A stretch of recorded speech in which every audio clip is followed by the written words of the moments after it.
Shalom and welcome to another in our series of podcasts from Temple Beth a dynamic center for conservative Judaism in Los Angeles. This is a recording of a Shabbat teaching. Thank you, and welcome to the dinner theater portion of our weekend. Thank you very much. It really is an honor. I was so honored to be invited to be part of this awe-inspiring company of rabbis and teachers. And of course, it's very special to be back here at Beth, where I grew up and where my love of Judaism and Torah were nurtured. And I want to say that those of you who know rabbis' kids know that it's not automatic that a rabbi's kid wants to be a rabbi.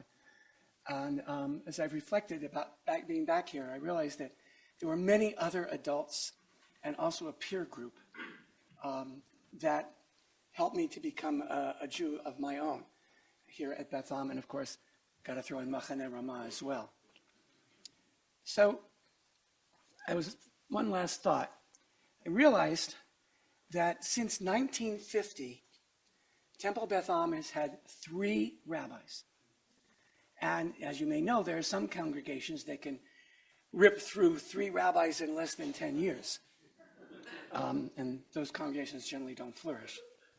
So my father was here for 35 years. Joel Rembam was 25, and Rabbi Kligfeld is 16 years, and Ken Yerbu, right? And I was very touched by something he said last night. Is he here? He's around. Okay, at any rate, that talking about the relationship he has and all of the wonderful professionals here have with the congregation. And, 3 rabbis in 75 years, that's the congregation too. It means, first of all, they're good at picking rabbis and senior rabbis. And secondly, that there's a culture of kavod and collaboration.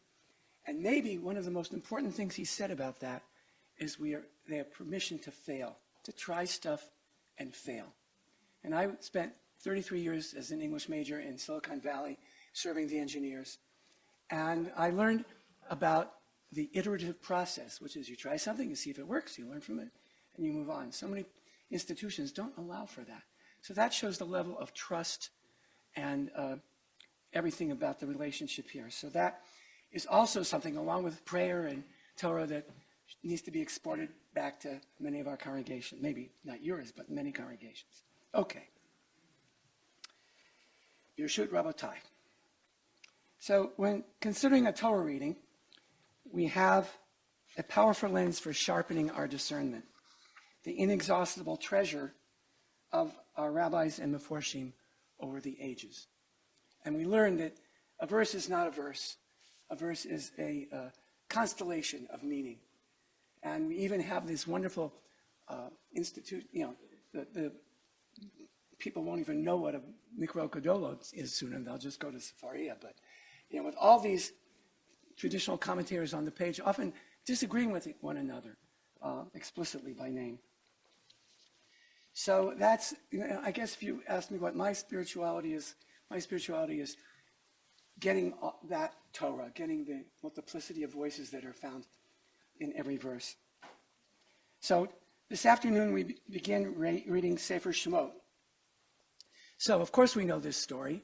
It's our people's master narrative. It's mentioned all the time.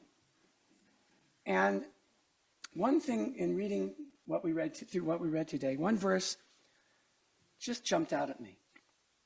Vayakam melech hadash al Mitzrayim asher lo yada et Yosef.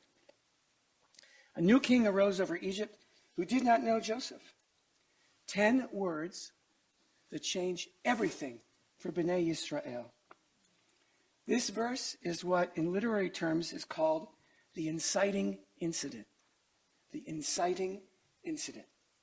According to one definition, the event that sets the main character or characters on the journey that will occupy them through the narrative. Exactly what happens in that verse. And following that, enslavement, oppression, liberation, Exodus, the giving of the Torah, the wanderings, all that comes from Pharaoh's forgetting Joseph. So imagine how devastating this was for Bnei Yisrael. They felt safe in their allotment in Goshen, thanks to Joseph's saving Egypt from famine. And with 10 words, their world is overturned and their security vanished. I don't think these days we have to use much imagination to understand what they felt, both from what's going on right now, but also from post-October 7th. That's not my theme today, but, I couldn't help noticing that resonance. So now back to the verse. The plain sense of the verse seems obvious. Time passed, the Israelites grew more numerous, and Joseph had faded into history. But our rabbis were never content with the obvious. So there's a midrash found in Tractate Sota, and there's a dispute between Rav and Shmuel, as there often was. And they're disagreeing essentially about that one word, chadash, new. Rav goes with the plain meaning, chadash mamash, right? Because that's what it says. So there was a new king. Shmuel complicates things. No, it was the same Pharaoh, Shenit Chadshu Gzerotav, who renewed his decrees, or we might say revised his decrees. So how do we know it was the same Pharaoh, according to Shmuel? Well, it doesn't say that Pharaoh died, so it had to be the same Pharaoh. So, who knew not Joseph means that he was like someone who did not know him at all. In other words, ingratitude, deliberate unknowing. So our Eitz Chaim commentary refers to a fairly obscure midrash, Mishnat, Rabbi Eliezer, but I'm going to bring you more of the full text. Was it not the case that the Egyptians knew of, and by the way, as you'll hearing, it expands it to all of Egypt, forgetting, unknowing. Was it not the case that the Egyptians knew of Joseph's kindness to them? Rather, they knew of it, but didn't consider it and were ungrateful for it. The Hebrew is stronger. They denied his goodness. And in the end, they denied God's goodness. As Pharaoh said, I do not know the Lord. Thus, ingratitude is compared to denying God. So, who knows why this was? I mean, Pharaoh, maybe it was a case of, what have you done for me lately? Maybe it was, sometimes when someone does somebody a favor, they resent it in a way. And if you're an absolute monarch, you certainly resent being reminded that you were dependent on someone, let alone a foreigner. But whatever the case, no gratitude.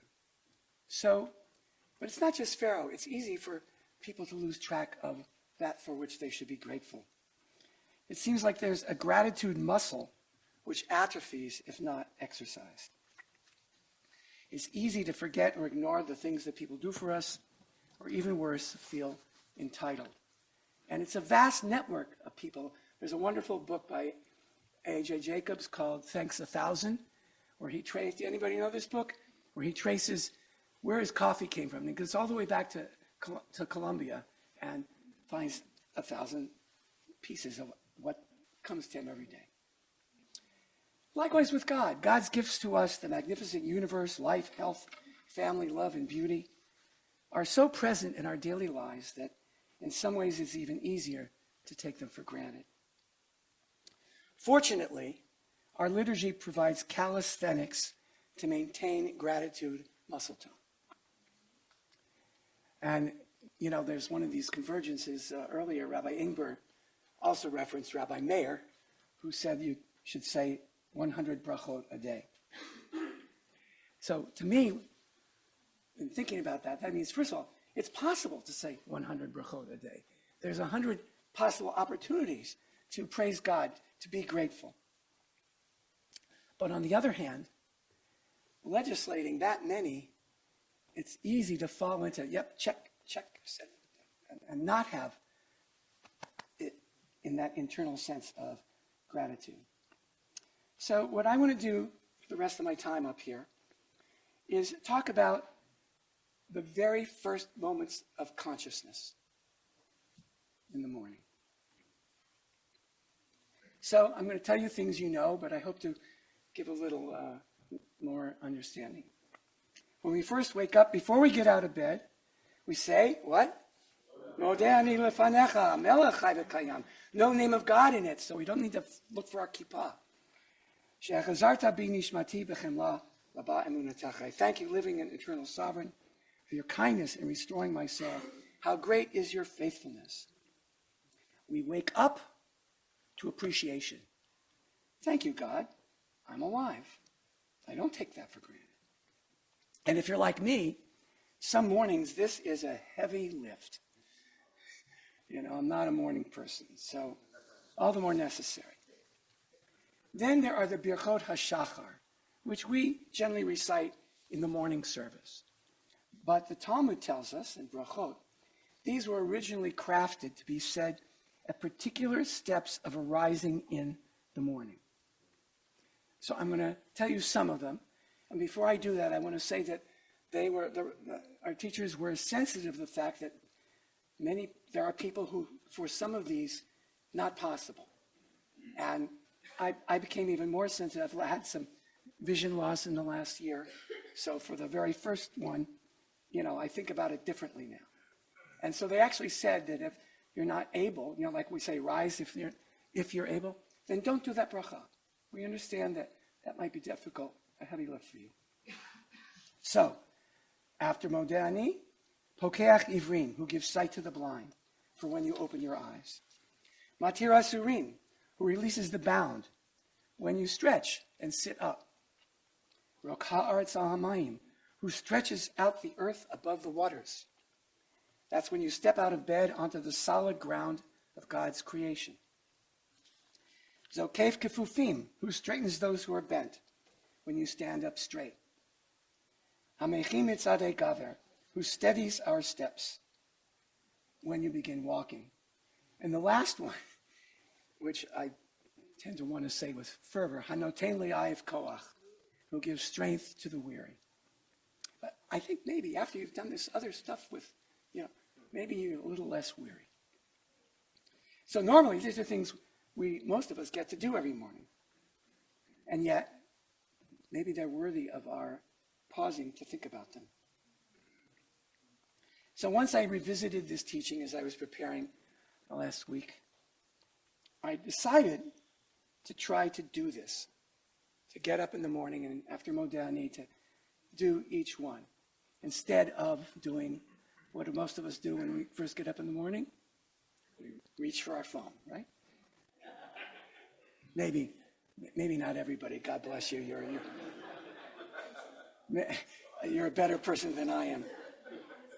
So even doing that, even not reaching the phone first thing was healing, So, and it really was a great exercise. I'm going to try to continue it. So there's one last bracha I want to mention. It's in the Siddur Shalom. It's the Asher Yatzar. And it's introduced in the old Sim Shalom, rather. We are grateful for the gift of our body. So this is the Lev Shalem translation. So how many people are already familiar with this blessing? Okay, not everybody. Oh, good. Baruch atah Adonai, our God, sovereign of time and space, who crafted the human body with wisdom, creating with it many openings and passageways. It is known and revealed to you that even a single passageway rupture or a single opening close up, it would no longer be possible to exist and stand before you. Baruch atah Adonai, healer of all flesh, umafli la'asot, who creates wondrously. It's a beautiful blessing. And people who don't know are startled to learn that, as the Lev Shalem delicately puts it, this bracha is to be recited after taking care of one's bodily functions. Okay? And why is that startling? Because we live in a culture that would say, ugh. But we know that Judaism believes in our embodied soul, and so nothing that God created is not worthy of gratitude. And so it stands in the Siddur as a good thing to do. Good health is not to be taken for granted. Visiting people over the years in the hospital, I was constantly discovering new things that could go wrong that I didn't even know about. this is incredibly complicated and interconnected. And I started wondering, well, exactly how many things can go wrong, and so I consulted Professor Google. There's something called the Malacards, the Human Disease Database. Anyone can take a guess how many diseases are listed? Anybody know? 26,000. Yeah, 26,000 things that can go wrong. And yet most of us, most of the time, are healthy, Kanahura. And when we aren't, often enough, the holy work of medical healing and our body's own divinely created resilience can return us to health. So, we can wake up, groan, pry ourselves out of bed, and stumble eyes half open through our morning. Or we can have our tefillot highlight the many occasions for gratitude, even in the most everyday and routine moments of our lives. And I actually think it's no accident that our liturgy kind of front-loaded so many brachot for those very first moments of our day. What a great way to start out. In Shmuel's reading of our pivotal verse, Pharaoh chose to know not Joseph. And consider how much suffering and destruction came from that. For us, Pharaoh is a wonderful negative example. You could create a whole moral system around don't be like Pharaoh, right? And it teaches us to saturate our lives with gratitude, to receive every day as a gift and a blessing from God. So as I was preparing these words, I thought, well, wait a minute, isn't this obvious? Are these just greeting card sentiments? But then I realized our rabbis were wise because they knew how easy it really is to get caught up in life's daily demands and how often we aren't mindful of their worth. Gratitude must be nurtured every day, all day. We need constant reminders to keep us conscious. We need kavanah, not just for prayers, but for life. So I'd like to conclude with lines from a poem by the wonderful Marge Piercy. And again, if you don't know Marge Piercy, you should find her. She has a book called The Art of Blessing the Day, which is her Jewish-themed poems. And that title, The Art of Blessing the Day, is the title of this poem, of which I'm going to read a portion. The discipline of blessings is to taste each moment, the bitter, the sour, the sweet, and the salty, and be glad for what does not hurt. The art is in compressing attention to each little and big blossom of the tree of life, to let the tongue sing each fruit, its savor, its aroma, and its use. Attention is love. What we must give children, mothers, fathers, pets, our friends, the news, the woes of others. Attention is love. Our tradition helps us pay attention. Love of the world, of people, of God. And with that loving attention comes gratitude, which reveals God's gifts wherever we look. You've been listening to another in our series of podcasts from Temple Beth Am, a dynamic center for conservative Judaism in Los Angeles. If you enjoy these podcasts, we invite you to write a review on the Apple Podcast site or wherever you get your podcasts. For more information about Temple Beth Am, Los Angeles, go to tbala.org.